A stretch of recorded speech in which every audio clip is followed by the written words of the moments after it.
Hey friend, so I'm sorry that this video is coming to you a little bit late, but I finally have time, so here we go. Today I'm going to start a bit of a new segment that we haven't done yet because we've done challenges and you've alluded to how-to videos and we've done exercise videos and we've done ranty videos and now I'm going to do a new thing called Did You Know? I think this is going to be the part of our channel where if we have interesting news or something's happened that we don't think the other person would know about, we can explain it. By now, you may have guessed by the ears that I'm going to be telling you a thing about what furries are. I'm going to do my best not to botch up their culture too much because I'm still not 100% on everything, but I've gotten quite a bit of information. So yeah, here we go. Now, what is a furry? A furry is an anthropomorphic creature or animal. So basically, it's when you give animals or creatures human-like qualities or traits that you wouldn't normally find in them. So kind of like personification, but more human to animal based. Now, people who are in the furry fandom, as I was telling you earlier, have a creature or animal that they feel represents them, and it can be anything from mythical to a crossbreed of animals to normal animals to their own creation. It really doesn't matter, and it doesn't necessarily have to be a furry animal despite what the title may seem. A person in the fandom will take on a fursona, which is the animal that's kind of like a spirit animal for them because it represents them either emotionally or physically, and they go with.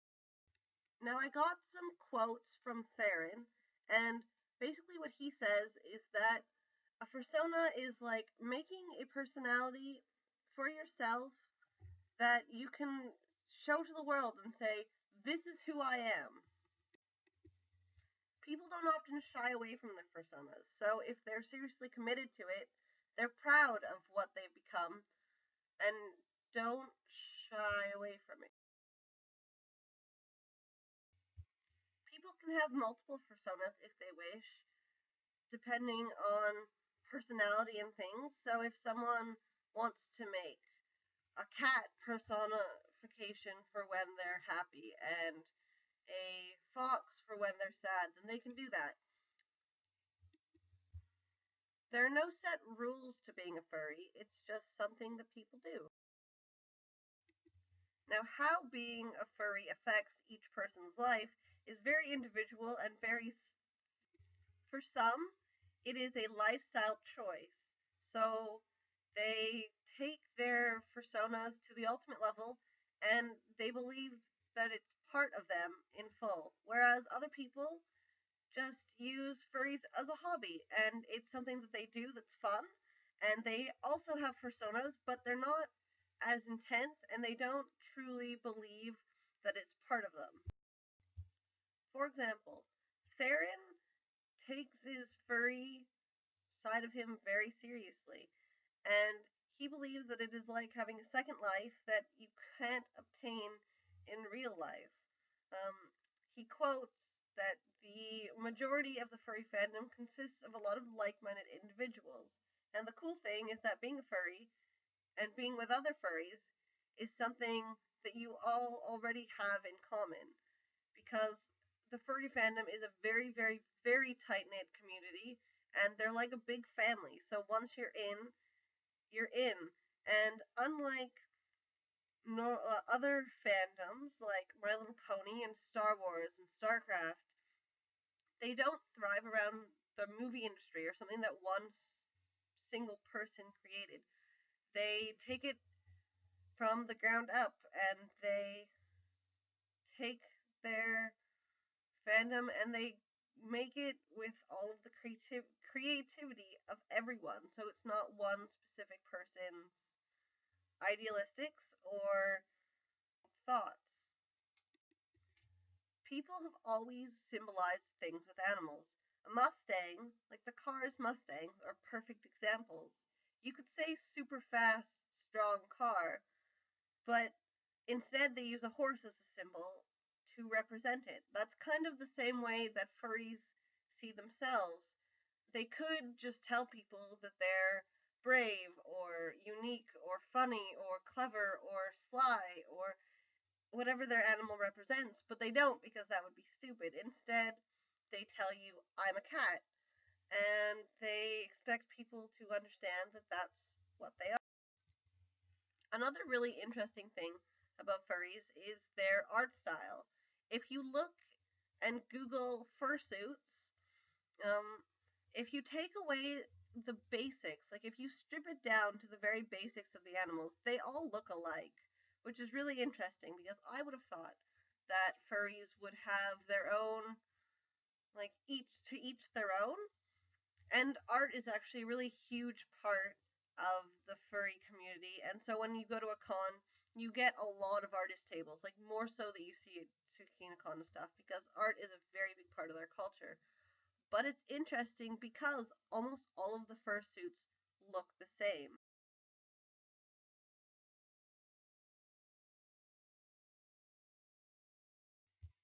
I mean, obviously they're not, and each person has their own character and their own creative quirks and like things.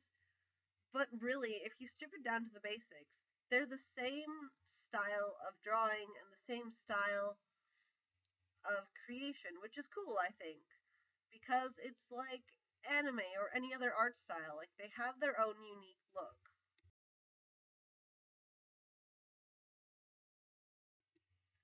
That was a picture of Theron in his fursuit, just to give you a bit of an idea of what a fursuit looks like.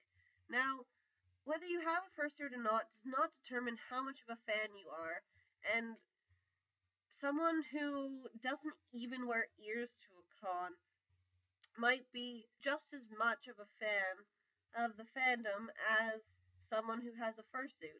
Fursuits are extremely expensive and hard to make, so not many people have it in retrospect to how many people go to cons, but you still see a lot of people wearing pictures of their furries, or like they all have their idea final, well, not necessarily finalized, but they have an idea of what they are and who they are.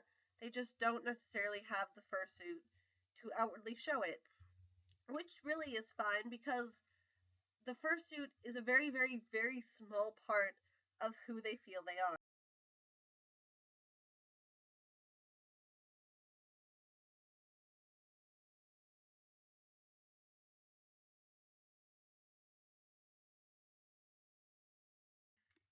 And what the furry represents.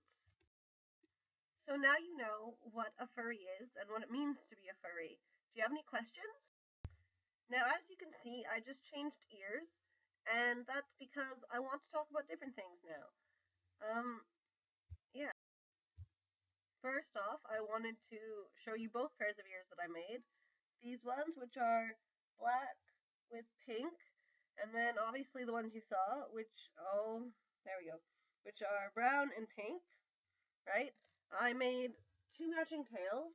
I've made this one, this lovely cat-ish lion tail to go with the brown, and the tail that I'm extremely proud of, my foxtail to go.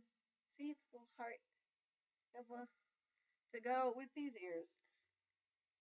Yeah, so that's what I was working on the last day, 2 days ago. 2 days ago, yeah, that's what I was working on 2 days ago, and I spent almost the entire day working on them, which was really fun and a lot of work, but it was worth it for me.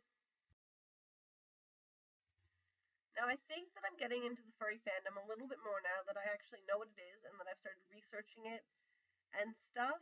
Um, as I was telling you, I think, like, I've always had the inklings to wear ears and things. You know that. I used to wear ears into school all the time. I mean, I've always done it, but I never really thought anything of it.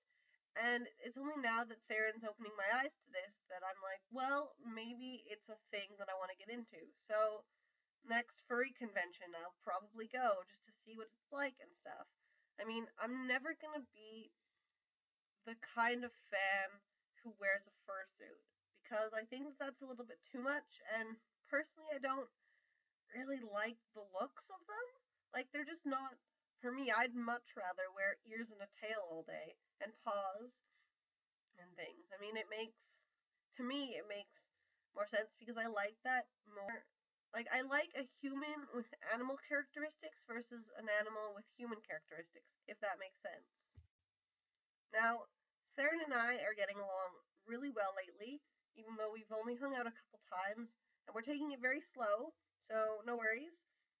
We actually talked about where our relationship was possibly going yesterday, which was kind of cool.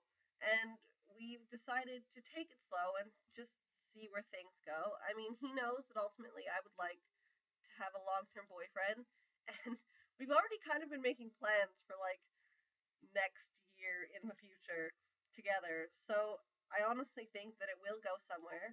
And I really want you to meet him because he's so excellent, Kaylee. He really is. He's very much like me, which is cool, and we have a lot in common and we work well together. He has a very low self-esteem, which is really sad. Like but it was just the way he was raised, right?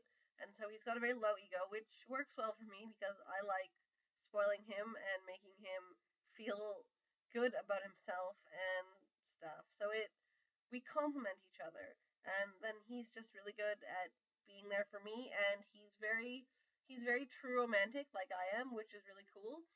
I like that because we were actually talking about like courting and things yesterday. So, yeah, that's it's good. It's going well.